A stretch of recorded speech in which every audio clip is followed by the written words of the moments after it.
1월 19일 늦푸른 수요 예배를 하나님 앞에 올려 드리겠습니다. 전능하사 천지를 만드신 하나님 아버지를 내가 믿사오며 그 외아들 우리 주 예수 그리스도를 믿사오니 이는 성령으로 잉태하사 동정녀 마리아에게 나시고 본디오 빌라도에게 고난을 받으사 십자가에 못 박혀 죽으시고 장사한 지 사흘 만에 죽은 자 가운데서 다시 살아나시며 하늘에 오르사 전능하신 하나님 우편에 앉아 계시다가 저리로서 산자와 죽은 자를 심판하러 오시리라. 성령을 믿사오며 거룩한 공예와 성도가 서로 교통하는 것과 죄를 사하여 주시는 것과 몸이 다시 사는 것과 영원히 사는 것을 믿사옵나이다. 아멘.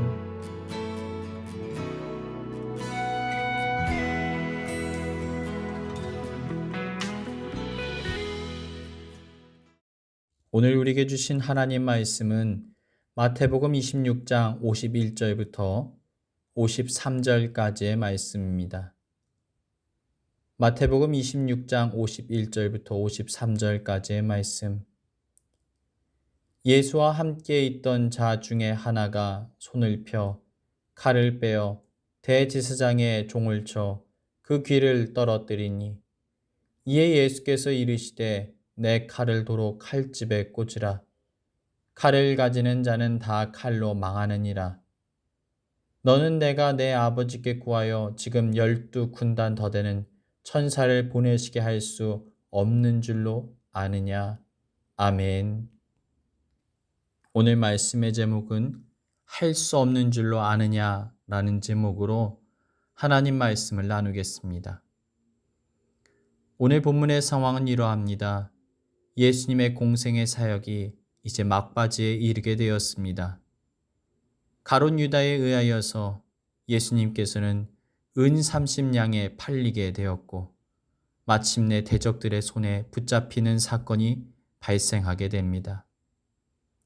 바로 이때 기세등등하던 베드로가 대제사장의 종 말구의 한쪽 귀를 칼로 베어 떨어뜨리는 사건이 발생하게 되었습니다. 게다가 예수님 주변에는 많은 무리들이 함께 있었습니다. 만약 예수님께서 이러한 상황을 거부하신다면 이들과의 전면전을 벌이고도 충분히 승산이 있는 상황이었던 것입니다.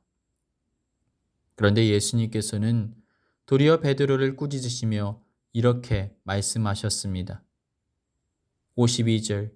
이에 예수께서 이르시되 내 칼을 도로 칼집에 꽂으라. 칼을 가지는 자는 다 칼로 망하느니라. 그리고 예수님께서는 어떠한 저항도 하지 않으시고 대적들의 손에 힘없이 체포되셨습니다. 제자들은 너무나 실망하여서 결국 예수님 곁을 떠나 뿔뿔이 흩어져 버리고 말았습니다.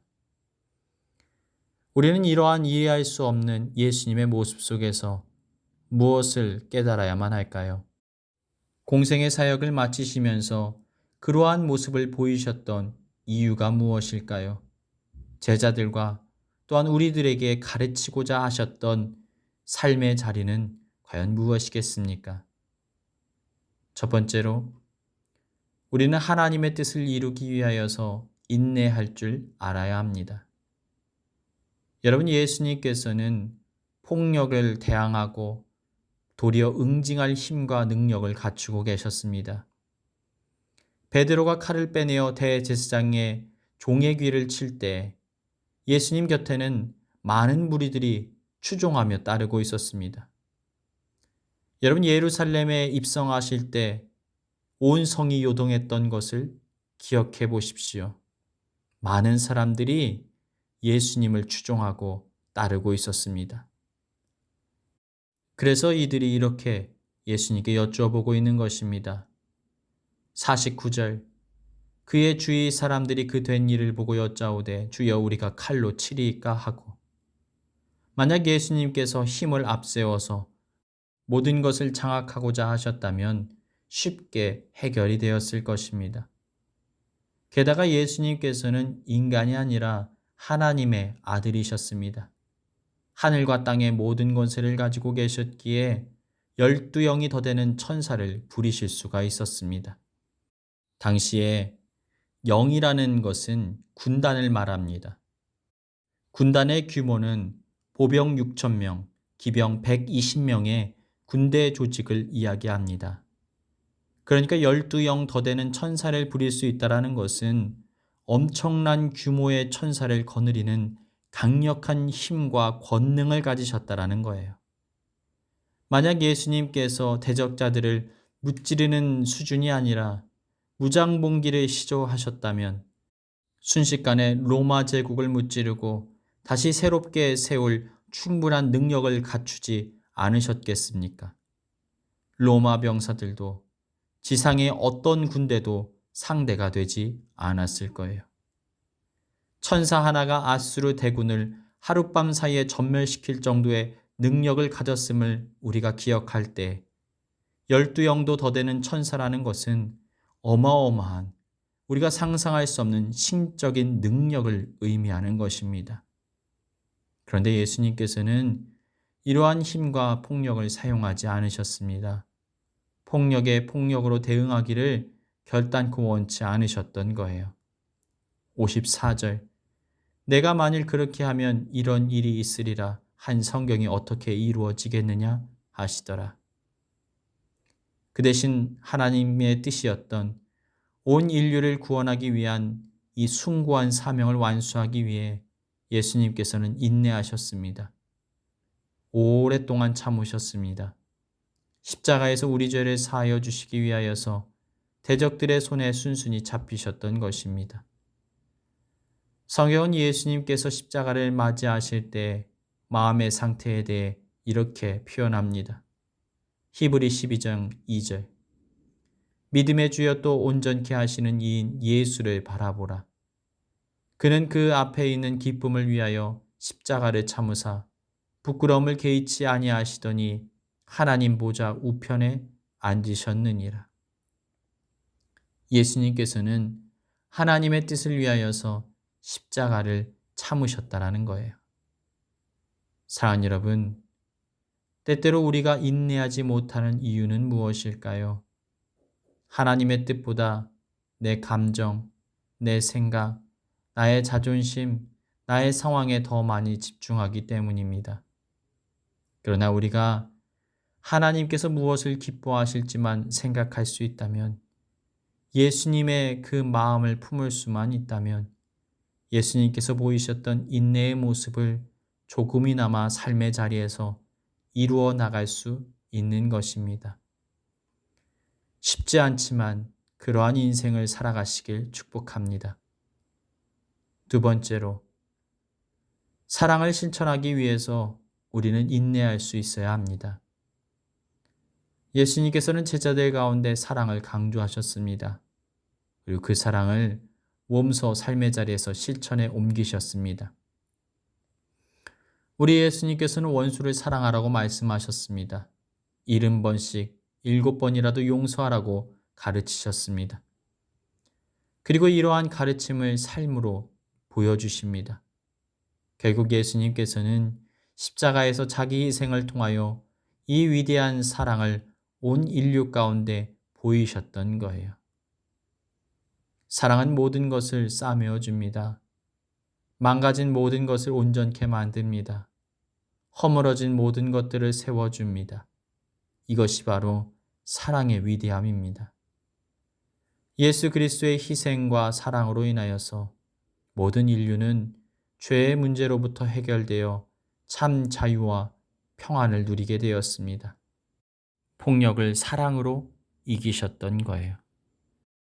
그런데 복수는 복수를 부를 따름입니다. 폭력은 또 다른 폭력을 낳습니다. 그래서 예수님께서는 베드로에게 칼을 다시 넣으라고 말씀하셨습니다.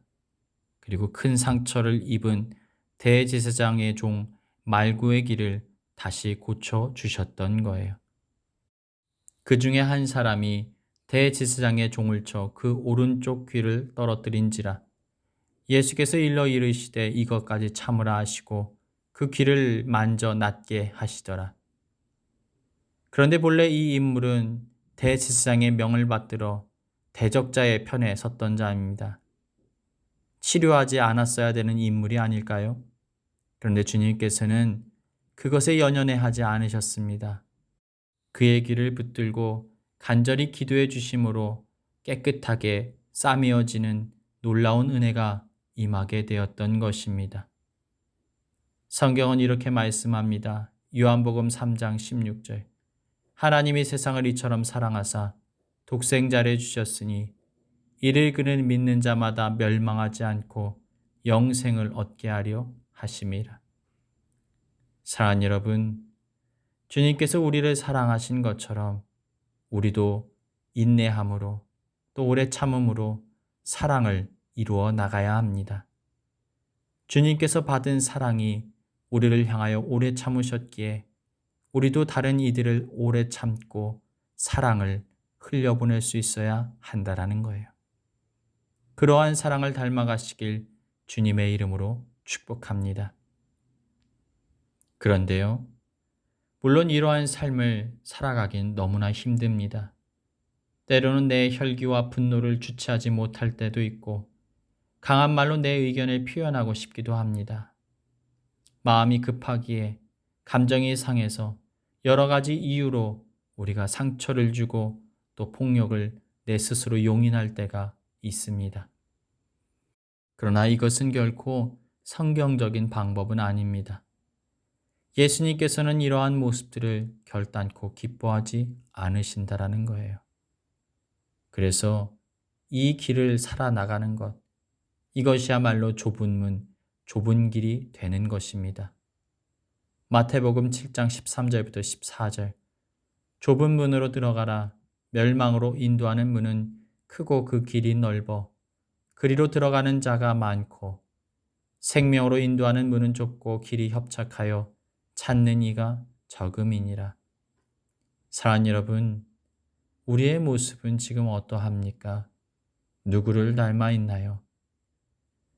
우리 가운데 주님을 닮은 사랑의 성품이 있습니까? 그것을 흘려보내고 있습니까? 만약 그렇지 않다면 우리는 어떻게 해야 할까요? 주님이 가신 그 섬김과 낮아짐과 겸손과 온유와 오래 참음의 길, 좁고 힘이 들지만 그 길을 오늘 함께 살아가는 저와 여러분의 삶이 되시기를 주님의 이름으로 축원합니다.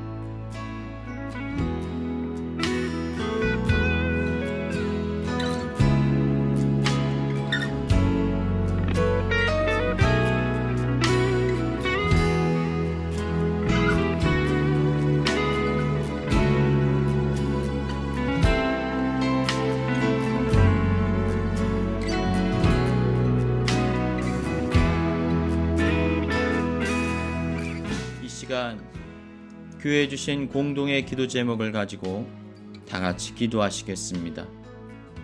첫 번째로, 깨어지기 쉬운 우리의 연약함과 한계를 인정함으로 주님 앞에 나아가 도움을 구하는 인생들이 되게 하여 주옵소서. 말씀을 듣고 믿음을 세우게 하시고 우리의 믿음을 삶의 자리에서 증명하는 행함 있는 삶을 살게 하여 주옵소서. 우리가 삶의 자리에서 체험한 기적과 은혜의 간증들을 다른 이들에게 나눔으로 하나님께 영광 돌리고 은혜의 통로로 사용되게 하여 주옵소서. 신종 코로나 바이러스의 재앙 속에서도 성도들을 보호하여 주시고 주님의 몸된 교회를 지키시고 영혼을 보존하여 주옵소서. 다 같이 기도하시겠습니다.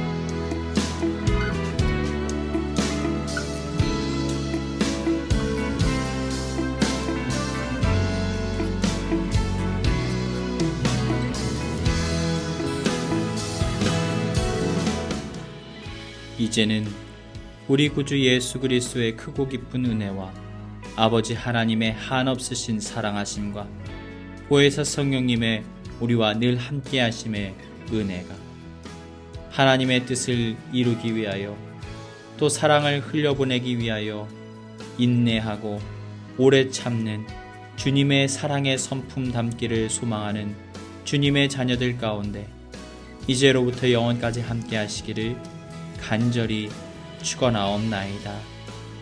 아멘.